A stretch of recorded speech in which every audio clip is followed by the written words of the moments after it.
Y seguimos profundizando sobre cómo trabajan las compañías puertas adentro la innovación, que ya está en la agenda de todas las compañías del mundo, sobre todo teniendo en cuenta que es clave para anticiparse al mundo que viene.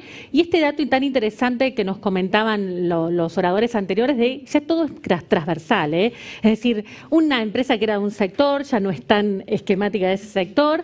Y en este panel vamos a profundizar sobre cómo es innovar en el ámbito de la salud y también en el Estado, si escuchaste bien, porque también el Estado tiene que innovar. Le voy a dar la bienvenida a Cristian García Sarubí. Hola Cristian, ¿cómo andás? ¿Qué tal, Carla? ¿Cómo estás? Cristian es gerente de marketing del grupo OSDE. ¿Cuánto hace que estás trabajando en el área de salud? 3 años. ¿Y antes en qué sector? Antes estuve 18 años trabajando en la industria automotriz en Volkswagen Argentina.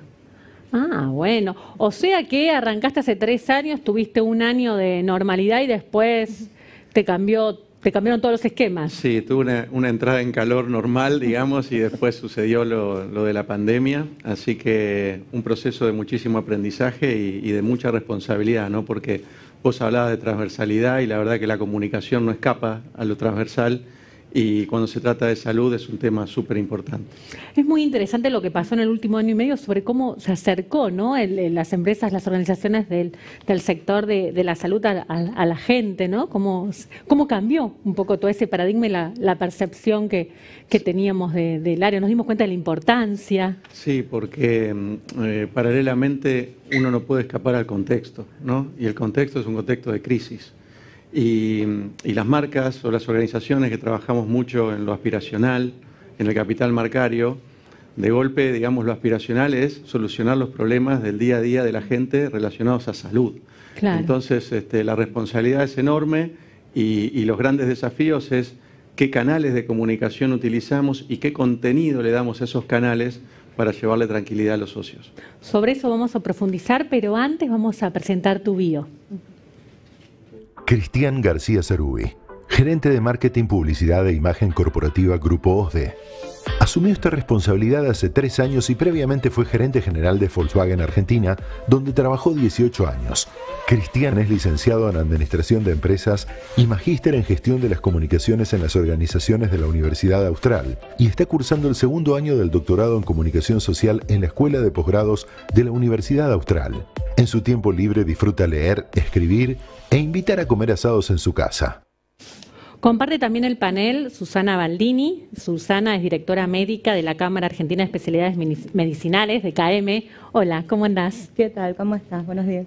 También fuerte el desafío, ¿no? Y cómo acercó todo este contexto a los laboratorios a la gente, ¿no? Nos dimos cuenta de la importancia justamente de la investigación para sanar. Así es, totalmente. Y uno ahora es común que va a un negocio a cualquier lado y escucha perfectamente cómo la gente habla de fase 1, fase 2, fase 3, cuando por ahí antes uno tenía que explicar de qué trabajaba con más minuciosidad a los amigos, ¿no? Creo que toda esta pandemia ha puesto en mesa lo importante que es la innovación, el aprendizaje, la agilidad que se ha ejercido con la pandemia. Ha sido asombrosa, se dispuso de nuevos medicamentos, ya sea para tratamiento, vacunas, en un corto periodo. Claro. Y eso fue por esfuerzos, no solo de las empresas, de las personas, creo que radicalmente, porque dentro de cada empresa, cada cual puso su granito de arena y su apoyo extra para hacer eso. Desde las autoridades regulatorias también esto sucedió.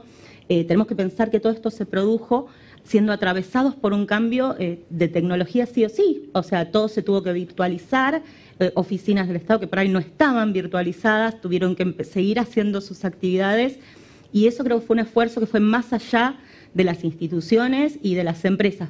Recayó directamente en las personas que estuvieron involucradas. No, y además es increíble cómo, no sé, antes ni teníamos conciencia de cuánto tardaba en desarrollarse una vacuna. De repente estábamos todos ansiosos, nos dimos cuenta de todo el esfuerzo que hay detrás. Sobre eso vamos a charlar en un ratito, pero antes vamos a presentar tu historia. Susana Baldini, directora médica de KM. Desde julio de 2020 se desempeña en este rol. Cuenta con más de 25 años de trayectoria en la industria farmacéutica, en empresas como Merck y Ferring en Argentina, Dinamarca y Estados Unidos. Susana es médica de la UBA con experiencia en medicina familiar, investigación clínica y monitoreo. Realizó el curso de posgrado internacional en dirección estratégica de la Universidad de Belgrano. Le gusta viajar, leer y aprender. Completa el panel Luis Bullrich, titular del Parque de la Innovación del Gobierno de la Ciudad de Buenos Aires. Hola Luis, ¿cómo andás? ¿Cómo estás, Carla? Buen día, muy bien. Desde el Estado, lo prometimos al comienzo, ¿no? Vamos a profundizar también sobre cómo es los procesos de innovación desde la función pública. ¿Cuánto hace que trabajas en la función pública? Voy a cumplir 6 años. Antes estuve varios años en el Ministerio de Educación, casi 5 y medio. Y bueno, y asumí este enorme desafío del Parque de Innovación en marzo de este año. Contexto pandemia puro. Sí, Doble desafío. Doble desafío. Parque de la Innovación. Bueno, nos vas a contar un poco qué es el Parque de la Innovación, ¿no? Y dónde queda y cuáles son los objetivos. Sí, porque seguramente hay mucha gente que todavía no debe saber de qué le estamos hablando. Sí, totalmente. Pero casi te podemos spoilear que se viene el Silicon Valley de la Argentina. Ojalá. Es muy ambicioso. No, ojalá. A eso apuntamos. Vamos a conocer un poco más sobre tu historia. Luis Bullrich, titular UPE, Parque de la Innovación en Gobierno de la Ciudad de Buenos Aires. Ejerce esta responsabilidad desde marzo de 2021. Anteriormente fue jefe de gabinete en el Ministerio de Educación del Gobierno de la ciudad. Luis es licenciado en Administración de Recursos Humanos de la Universidad de El Salvador y realizó un posgrado en Administración de ONGs en la Universidad de San Andrés. Disfruta pasar tiempo en familia, viajar, hacer deportes y entrena a los infantiles de rugby del Club Champañá. Luis, arrancamos ya. Contanos qué es el Parque de la Innovación, ¿no? Bueno, el parque es un proyecto que tiene muchísimos años ya en la cabeza de varios funcionarios que han pasado por el gobierno, pero se pudo materializar con una ley de la legislatura de la ciudad en el 2016, que fue el marco que permitió de alguna manera definir el lugar. Vos preguntabas recién la ubicación. Es una ubicación muy estratégica porque está donde estaba el Tiro Federal, frente de la cancha de River, en el barrio de Núñez. Son 16 hectáreas, tiene 3 grandes, si quieren, parcelas. La parcela más grande, que es donde va a estar el Parque de Innovación, que de hecho ya hoy está en obra y de hecho ya se mudó el Tiro Federal hace algunos meses y esperamos tener la obra terminada para diciembre del 2022. Esperamos ya en enero tener buen movimiento y construcción de varias de las... Perdón, decías 3 parcelas, una dedicada al parque. Sí, que son casi 3 hectáreas. ¿Y el resto? El resto es el edificio histórico del Tiro Federal, que son un poquito más de 2 hectáreas, y después el lote más pegado a Udaondo y Libertador, que lo compró el grupo Huerten, y ahí va a desarrollar proyectos inmobiliarios, exactamente. Se va a generar todo como un nodo, y en un ratito vamos a seguir profundizando sobre qué se va a hacer en esas 3 hectáreas. Ahora vamos a seguir hablando del tema de salud y innovación. Cristian, contanos un poco cómo fue el desafío de la comunicación en un contexto tan complicado de pandemia en el que todos necesitábamos más la contención de la comunicación casi 24 horas non-stop. Sí, el principal desafío fue cómo estar cerca estando lejos, ¿no? Y en tiempos récord, porque la verdad que hay que acelerar un montón de procesos. Luis hablaba de planificación y la verdad que lo celebro y lo planifico y lo felicito, perdón, pero digamos, en este tema en particular hubo que salir a la cancha a solucionar temas de manera inmediata y bueno, yo considero que para que haya innovación también tiene que haber un gran liderazgo, ¿no? Un liderazgo que nosotros lo tenemos desde nuestra dirección general y que nos permita, digamos, desarrollar estas acciones que son urgentes en tiempos récord. Para mencionar algunas, nosotros con foco por un lado en la prevención, llevando mensajes no solo a los socios de OSDE, sino a la sociedad toda, sumándonos a las campañas del gobierno, digamos, en relación a prevención, a que la gente se cuide, a la conciencia de cuidar al otro. Y por otro lado, con mensajes bien claros sobre qué hacer y cómo mejorar, digamos, la salud de la gente en plena pandemia y en plena cuarentena. Así que los desafíos fueron múltiples. Los números, cuando uno los repasa, son extraordinarios. Hubo más de 22 millones de consultas virtuales. 22 millones de consultas virtuales. Se atendieron 364.000 pacientes con síntomas de COVID y 174.000 llamados de pacientes de riesgo. Así que imagínense lo que son esos números y la enorme responsabilidad que conlleva. Susana, y en el caso de los laboratorios, ¿cómo atravesaron este proceso? ¿Cuánto creció? Hablabas de la importancia de la investigación. ¿Cuánto creció? Bueno, el primer desafío lo podemos dividir no en el personal en sí, o sea, de vuelta, virtualizar oficinas, toda la virtualización se puede alcanzar, pero no para las partes productivas. Así que la parte productiva, siendo algo de primera necesidad, tuvo que seguir manteniéndose. Y en medio de todo esto hubo que salir a preparar desarrollos de tratamientos, porque al ser una patología nueva no tenía tratamiento. Entonces todo tuvo que desarrollarse con investigación. Y en medio existían protocolos de investigación clínica realizándose. Entonces esos pacientes tenían que seguir monitoreándose, controlándose activamente, que no hubiera una detención de la recepción de esos medicamentos. Así que fue realmente una batalla cuesta arriba, pero que podemos decir que cuando vemos los números de Argentina, los estudios clínicos aumentaron en general en otras patologías, o sea, que no sea COVID. Y hubo una participación importante a nivel país de lo que fueron los estudios relacionados con COVID. Así que ese esfuerzo pudo ser por la colaboración justamente que existió entre empresas, entre autoridades regulatorias, entre investigadores, entre todos los equipos de estos ¿Cuánto investigadores. aumentó la inversión en términos? ¿Tenés el dato qué porcentaje? No tenemos las cifras del 2020, pero las cifras del 2019 muestran un aumento del 25% corregido. Así que es algo que venimos viendo como una tendencia en los últimos años. Si nosotros decir cómo medimos el aumento de la investigación, lo medimos en número de protocolos, número de estudios clínicos que se realizan. Y eso en los últimos años vemos una tendencia increyendo. Esto aumenta la inversión y en 2019 totalizó 11.708 millones de pesos, siendo esta generación de divisas, porque al ser servicios que se financian en más de un 60% desde el exterior, esto también forma un aporte para el desarrollo económico del país. Cuando pensamos en qué es investigación y desarrollo, o sea, existe mucho más allá de salud. Salud hoy por hoy participa con las cifras del 19 en un 32.5% de toda la investigación y desarrollo que se hace en Argentina a través de estos protocolos patrocinados por industria farmacéutica que se realizan en el país. Luis, ahora sí contanos cómo se van a estructurar esas 13 hectáreas del Parque de la Innovación. Sí. ¿Qué va a haber? ¿Con qué nos vamos a encontrar en diciembre? Ahí podemos ver algunos de los renders, algunas de las imágenes del futuro parque. Bueno, como te contaba y como les contaba recién, el proceso del parque nosotros esperamos terminar ya toda la infraestructura urbana, es decir, todo lo que es mobiliario urbano, iluminación, va a tener mucho espacio verde.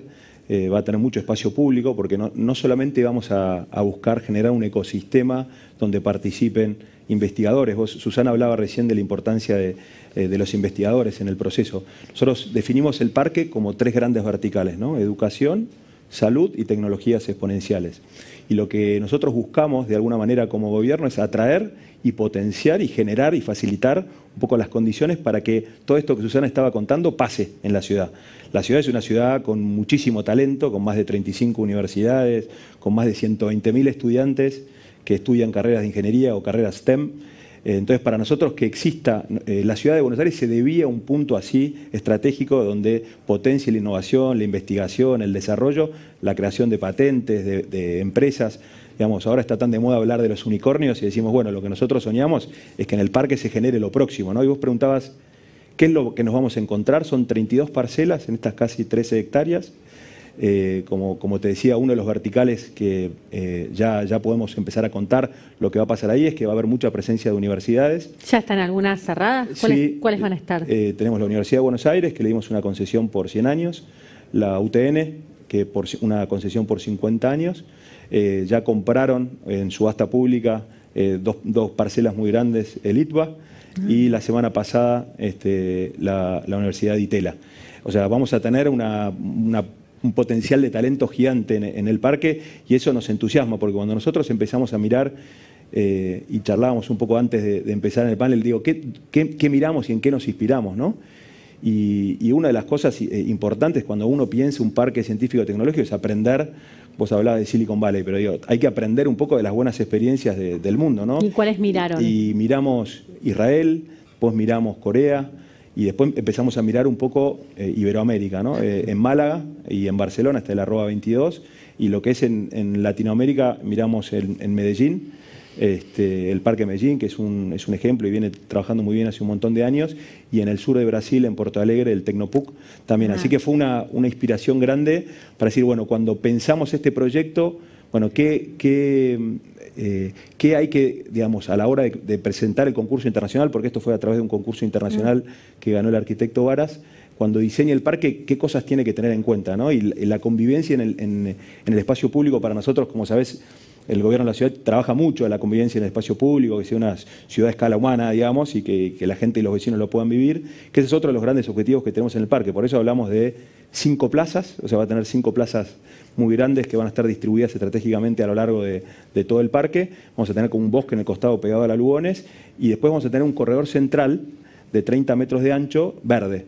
Con lo cual no se va a poder transitar en auto por adentro del parque, o sea, va a ser todo, digamos, para que sea transitable a pie o en bicicleta. O sea que eso lo hace también diferente, ¿no? Pensando en la sustentabilidad, en el verde y un poco que es otro de los grandes objetivos que tenemos para pensar el parque, ¿no? Cristian, hablabas de la importancia de la prevención, de trabajar en la prevención. ¿Cómo aplicaron la innovación en ese objetivo de trabajar en la prevención? Bien, nosotros, ¿O cómo la están aplicando hoy, no? Sí, internamente dentro de OSDE hay una gerencia de prevención de la salud que es la que toma los temas más importantes a desarrollar, se genera el contenido y se comunican, ¿no? Para que esa comunicación sea eficiente, los canales tienen que ser los apropiados y a través, por supuesto, de nuestra base de datos de clientes, de interiorizarnos en canales que antes no tenían tanta difusión para nosotros, como un canal tan conocido como el de YouTube, que crecimos un 500% en cantidad de suscriptores, grabando charlas en vivo, pero también dándole a las personas no solamente conceptos relacionados a COVID, sino dándole soluciones a ese tremendo estrés que estuvimos viviendo todos, animándonos a hablar de mindfulness, animándonos a hablar de salud mental, también incorporando toda la actividad física, digamos, necesaria, la movilidad, por más que estemos dentro de nuestra casa. Así que se abordó de múltiples maneras, tanto fuera como dentro de la organización, porque creo que también la pandemia nos enseñó a relacionarnos de manera distinta internamente.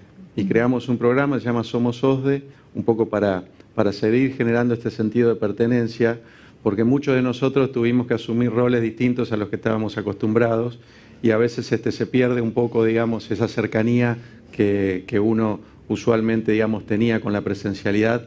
Así que fueron múltiples los desafíos. ¿Y la gerencia de prevención ya existía antes de la pandemia o fue desarrollada en este contexto? Hablando de innovación, OSDE es innovadora, digamos, en temas de prevención. Lo que pasa es que antes no lo comunicábamos. Se daban más de 500 charlas de RCP antes de la pandemia, digamos, en materias de prevención, como tantos otros ítems que se abordan. Así que lo que hizo la pandemia fue generar una plataforma para salir a comunicar mucho de lo que hacíamos y, por otro lado, para implementar acciones nuevas tendientes al contexto. Susana, ¿y Argentina es competitiva para la investigación clínica? Vos sabés que sí, realmente en los últimos años se ha construido, no solo desde el país como entidad regulatoria que viene siendo reconocida hace varios años, ya tiene un nivel 4 de reconocimiento, esto es de la PAJO, de la Organización Panamericana de la Salud, sino también desde las instituciones que realizan investigación. La calidad del dato clínico y la seguridad del paciente son vitales para que una empresa desarrolle un estudio clínico. Pensemos que el estudio clínico no es algo que se desarrolla solo en Argentina, sino que es una parte. Estos son estudios multicéntricos internacionales donde de toda esa población que se requiere de pacientes, una parte se hace en cada país.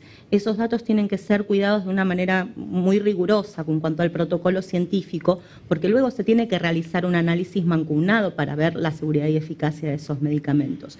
Entonces, nuestro país puede ser objeto de una auditoría de EMA, de FDA, y en el récord de auditorías del pasado, el país es muy bien catalogado, con lo cual eso también nos da competitividad. Competitividad también es ver cómo los investigadores, cómo los comités de ética, cómo la autoridad regulatoria maneja los tiempos de aprobación. Esos tiempos se comparan entre países. Entonces, que eso se haga bien y rápido es vital para estos estudios.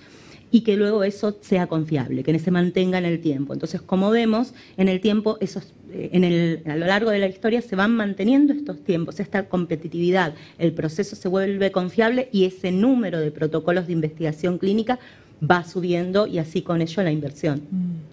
Luis, sabemos que siempre los cambios, las innovaciones generan resistencia. Vos trabajás para el Estado, para el gobierno. ¿Cuesta más innovar desde el Estado? Mira, yo creo que es un desafío grande por el volumen de cantidad de empleados que tiene el gobierno, ¿no? Y de funcionarios. Pensá que son 175.000 empleados que trabajan para el gobierno de la ciudad. Ahora, como bien decía Cristian, ¿no? El liderazgo, la importancia de la cabeza del liderazgo. Cuando vos tenés a alguien como Horacio que todo el tiempo está pensando en transformaciones y cómo mejorar la vida y poner en el centro, facilitarle la vida al vecino, y cuando toma decisiones en función de crear un área de transformación digital que ha ido creciendo con el tiempo y obviamente en la pandemia, por razones obvias, el acceso a los trámites, no sé, a información, todo estaba muy concentrado en ir a veces a resolver los temas en forma presencial. Así que esa área creció un montón. El canal de comunicación más grande en la pandemia fue el WhatsApp de la ciudad, que se llama Boti. Por ahí le suena, pero ha ido creciendo y cada vez da más servicios y más información, ¿no? Fue clave durante la pandemia, tiene una cantidad de millones de consultas al mes impresionante, y el vecino se ha ido acostumbrando y cada vez hay más trámites que se pueden resolver a través de Boti. Hoy hay más de 3.000 trámites que se pueden resolver en forma digital en el gobierno. Por supuesto que hay un potencial de crecimiento enorme. En agosto, hace poco, la Secretaría de Transformación Digital lanzó el plan de inteligencia artificial. Charlábamos un poco de cómo poner al vecino en el centro, cómo facilitarle la vida al vecino y cómo utilizar la tecnología para facilitarle y que el acceso a la información sea más fácil, ¿no? Muchas veces uno dice la comunicación, vos, Cristian, hablaba de la importancia de la comunicación, ¿no? Y a veces el gobierno le cuesta comunicar porque son muchas áreas, mucha gente, y la información no le llega al vecino. Bueno, el desafío que tenemos como gobierno es mejorar esos canales de comunicación y potenciarlos. La pandemia nos ayudó, por supuesto, en muchas de esas cosas, y creo que el desafío es seguir continuando por esa senda, ¿no? Y que el parque sea un faro para muchas de las innovaciones que queremos generar en la ciudad, ¿no? Sí, está probado que cuando se generan nodos de innovación, no solamente de los espacios físicos como puede ser sino dentro de las mismas compañías, surgen más ideas. Desde la comunicación, Cristian, ¿vos sentís que los principales desafíos ya fueron atravesados? Porque en situación de pandemia, la verdad que cuando uno se comunicaba con su servicio de prepago, quería una respuesta inmediata, ya estaba en una situación como límite, entre comillas. ¿Qué es lo que viene después de esto? ¿Crees que llegó para quedarse esta necesidad de conectarse desde lo digital? ¿O crees que vamos a volver a una vida más presencial en relación a la salud? Yo creo que en términos generales se abordó con mucha celeridad las urgencias. Ahora, en términos de comunicación, el gran desafío es la segmentación enfocada a los stakeholders, a los diferentes públicos con lo cual cada compañía se comunica. En el caso nuestro, además de los socios, por supuesto tenemos los prestadores. Piensen ustedes que se incorporó credencial digital, consultas médicas online, recetas digitales. La verdad que fueron pasos que se dieron a través de la dirección de sistemas en tiempo récord. La comunicación con los colaboradores, ¿no? Cómo vamos a innovar este sistema mixto que aparentemente sí va a estar un tiempo largo, va a estar un tiempo largo porque todos nos entusiasma un poco la idea de el concepto de life balance, ¿no? De también desde nuestra casa poder trabajar, evitando un montón de complicaciones de tránsito, de movilidad, pero al mismo tiempo, digamos, manteniendo la presencialidad para algunas reuniones importantes. La verdad que hablar de futuro se nos genera un signo de interrogación muy grande, pero a mí lo que me da esperanza es que ante situaciones tan límites como la que hemos vivido, creo que como sociedad pudimos estar a la altura de la circunstancia dándole soluciones a la gente. Por lo menos hablo desde el rol que nos toca a nosotros como equipo de trabajo, salir en un tema tan delicado como la salud, a prevenir y a ocuparse. Después el futuro, yo creo que el futuro está en la prevención, ¿no? Yo creo que el futuro está en salir del concepto de salud transaccional para ir a un concepto de salud mucho más holístico en términos de parte física, emocional, ¿no es cierto? Un concepto más amplio y creo que nos va a hacer bien a todos. Así que los grandes desafíos pasan por ahí, ¿no? Cómo nosotros gestionamos salud desde la prevención para darle un valor agregado a los socios y a la sociedad. Susana, ¿qué beneficios traen a los pacientes, a la industria y mismo al personal de la salud de investigación clínica? Porque hablabas del potencial de la Argentina, ¿no? Y todas las oportunidades que nos genera, pero ¿beneficios concretos? Bueno, vos sabés que en las 3 áreas que mencionás justamente se producen beneficios. Como mencionaba, los estudios son internacionales, entonces todas las capacitaciones en nuevas tecnologías, en innovaciones, en nuevas formas de aplicación, en gestión de estudios clínicos, se da a todos los equipos de salud que participan. Entonces eso contribuye a la profesionalización de las personas. También con los desafíos tecnológicos y de comunicación que se tuvieron, estas instituciones de salud tuvieron que ponerse a bordo de toda la parte de digitalización, de volver los monitoreos más electrónicos. Por otra parte, los pacientes hoy por hoy, al haber más difusión, más información, se empoderan. El paciente ya hoy por hoy se pregunta si puede participar de un estudio clínico. En muchos casos estos son medicamentos de innovación y en otros casos son de más innovación, porque realmente producen... ¿Cuál es la diferencia? Claro, una innovación que lo hablamos con una mejora de la calidad de vida de ese paciente, o una mejora en la adherencia a su tratamiento, o algo con mayor seguridad, con menos efectos adversos. Y más innovaciones porque hay necesidades médicas que hoy están insatisfechas. Hay pacientes que hoy no pueden acceder a un tratamiento para su enfermedad. Entonces, a veces la única alternativa es entrar en un estudio clínico y poder acceder a un beneficio de una manera más temprana y, por otro lado, contribuyendo a esa mejora del conocimiento de la sociedad. Para los sistemas de salud es un ahorro económico. Todo el seguimiento de los pacientes, sea del brazo que estén haciendo, está a cargo de los patrocinadores del estudio clínico, en una actividad altamente regulada, sumamente fiscalizada, la ANMAT siendo este ente fiscalizador. Así que, y por otra parte, lo que te comentaba, el desarrollo económico que esto trae, con la financiación que es generalmente externa y por lo tanto es una actividad generadora de divisas, el mismo economía del conocimiento a nivel nacional, está integrando incluso mesas sectoriales para promover la actividad, porque esto es exportar conocimiento, es exportar los bienes que tenemos y servicios en Argentina que son intelectuales, que pueden dar mucho a la sociedad en nuestro país y generar este conocimiento de manera internacional con el mismo nivel que se puede hacer en Estados Unidos, en España, que es un gran contribuidor de estudios clínicos también. Luis, hablabas de que el parque, además del foco en educación, también va a tener foco en salud. Concretamente, ¿cómo se va a trabajar desde esa área? ¿Qué es lo que está proyectado? ¿El desembarco de algún centro? Sí, está dentro de las posibilidades. Un poco cuando se definió por ley el parque y el enfoque que iba a tener el parque, o sea, científico-tecnológico, dijimos, bueno, ¿cuál es el potencial que tiene la ciudad? Y bueno, claramente en salud hay muchísima innovación y lo confirmamos hoy. Hoy estamos en una etapa de visitar y presentar el proyecto a distintas empresas de salud y hay muy buena aceptación, ¿no? Y uno de los desafíos que me parece que nosotros podemos contribuir a atraer y a potenciar es cómo hacemos para que salgan, digamos, generemos más startups en salud. Digamos, es una de las áreas que cuando uno va a visitar a las empresas y a los laboratorios, siempre dice, tenemos que poder potenciar todos esos proyectos que hay alrededor de la salud y que haya un ámbito que facilite este proceso. Está buenísimo. Y nosotros, dentro del eje de salud, creemos que se van a instalar, vamos a tener seguramente algún sanatorio, vamos a tener ya muchos de los interesados. Esto se hace a través de subasta pública y básicamente el rol nuestro es, en lo que es en el área de innovación, es decir, es subsidiar un poco la demanda, ¿no? Es decir, nosotros subsidiamos la participación de las empresas que queremos que se instalen en el parque, ¿no? En los parques siempre tienen empresas ancla, digamos, y cuando uno piensa en un parque y piensa qué es lo más relevante, bueno, la universidad. Y después enseguida tener alguna empresa de renombre en los ejes que haya definido el parque. Y bueno, y en el eje de la salud hay varias y con potencial que que están ya analizando proyectos y están desarrollando proyectos, incluso algunos internacionales, para participar de alguna de las próximas subastas que van a salir en los próximos meses.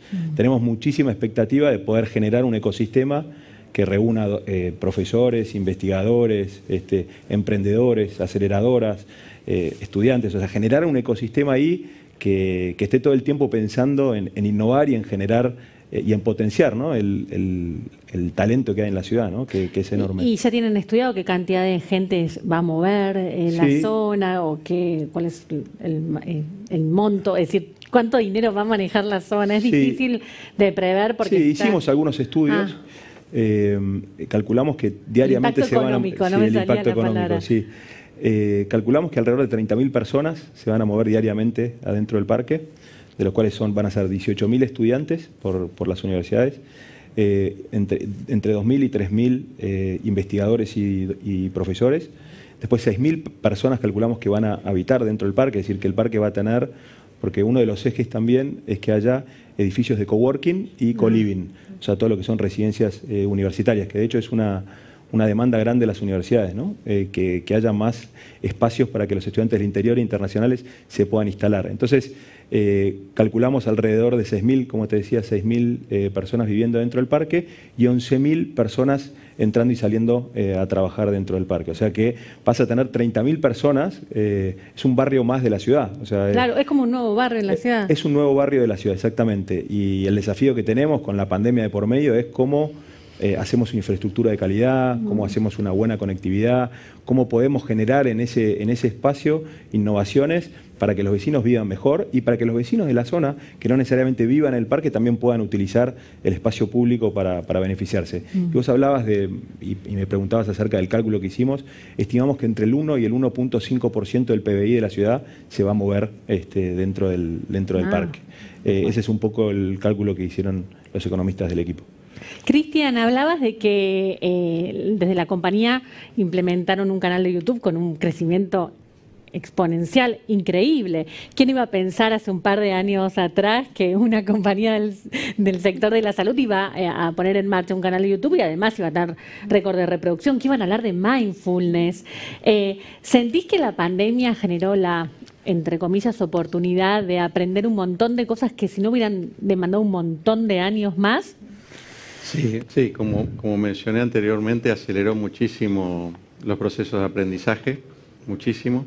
Y bueno, como digo siempre, es muy importante entender las necesidades de la gente. Muchas veces relacionamos innovación con tecnología, pero hay un montón de cosas que se pueden hacer sin tener, digamos, ese desarrollo, ¿no?, de Silicon Valley. Y quisiera dar un ejemplo interno que fue cuando nosotros tuvimos que reconfigurar las tareas debido a la pandemia. Se destinó un gran grupo de gente simplemente enfocada a llamar a los socios para ver si necesitaban algo, ¿no? Gente que por ahí trabajaba en otra área, que no tenía nada que ver. Promotores comerciales, asistentes administrativos, gente de los centros de atención personalizada de todo el país, que tenemos más de 400. Y fue levantar un teléfono y hablar con una persona y preguntarle qué necesitaba. No, y una persona que seguramente también estaba como muy afectada, muy sensible, no habrá sido fácil. Las personas realmente con asombro levantaban el teléfono y decían, no puedo creer. Y fueron 500.000 llamados, medio millón de llamados que se hicieron en equipo. Entonces, bueno, me parece que la tecnología, por supuesto, juega un rol clave en la innovación, pero que hay un montón de cosas internas que podemos hacer para llevarle a la gente tranquilidad y soluciones, cada uno en la industria que le toque competir. Susana, ¿cómo ves el futuro de la investigación clínica en el país? Bueno, la verdad es que yo lo veo creciendo, o sea, es impresionante el potencial que existe. Vemos el ejemplo de otros países en los cuales su participación en el mundo ha aumentado. Vemos el desarrollo de nuevas plataformas justamente de investigación. El ejemplo fue el Solidarity, el estudio de la Organización Mundial de la Salud, donde se hacen con plataformas tecnológicas un reclutamiento mucho más amplio de pacientes. Vemos que los investigadores quieren participar, existe mucho potencial en el nivel público y por hoy el 95% se da de investigación en instituciones privadas, o sea que imagínate que a nivel público el potencial es inmenso. Así que aparte de los aprendizajes que se tuvieron, la inclusión de monitoreos y de acciones remotas que se puedan realizar, manteniendo la seguridad de los pacientes. Fue increíble, la verdad, lo que se hizo en pandemia, las aprobaciones que se realizan de manera conjunta, compartiendo la información entre diversas autoridades. Se vio con las vacunas, ¿no? Como la Organización Mundial de la Salud trabajaban y también compartían información desde las agencias regulatorias de manera paralela, o sea, innovar también hasta el método de trabajo que se fue haciendo. Así que creo que todo eso lo único que apunta es a que se realicen mejores tratamientos y que estos puedan ser de acceso para los pacientes. Y así eran, 3 casos que mostraban que innovar no solo se trata de apostar a la tecnología, sino también de contagiar a la gente para que se anime también a hacer cosas diferentes con nuevos proyectos, también aprovechando la oportunidad de acercar las empresas a la gente en un contexto muy complicado para el mundo, no solamente para la Argentina. Un placer haberlos escuchado. Ahora vamos a hacer un breve corte. Después del corte, les cuento, vamos a estar premiando a las empresas más innovadoras de la Argentina, esas que también se animan a romper los moldes como ustedes. Pero antes, vamos a ver qué dice Elon Musk sobre el error, el fracaso, es decir, cómo en este proceso de innovar siempre hay que enfrentarse a ese desaliento de me equivoqué. Mira.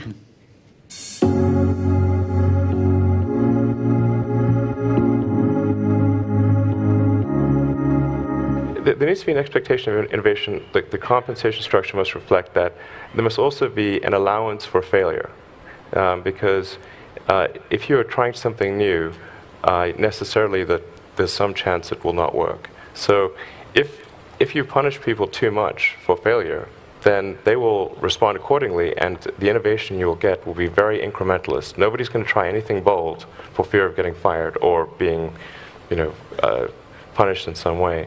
So there must be the risk reward must be balanced, and favor taking bold moves. Otherwise, it will not happen.